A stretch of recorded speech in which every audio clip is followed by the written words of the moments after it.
Hey guys, in this video, I'll guide you through how you can change pickup location in Uber. Alright, let's begin with video. First, open the Uber app on your mobile device and make sure it is updated to the latest version available. After that, sign into your account and you will be redirected to the home page. Now, you just need to tap on the pickup feature at the top and select your starting point.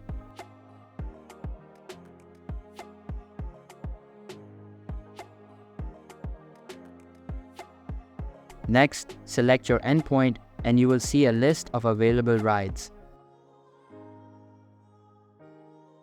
Now, in order to change the pickup location, simply tap on the starting point and then search for the preferred place. Once you find it, tap on it and the prices and rides will be updated automatically.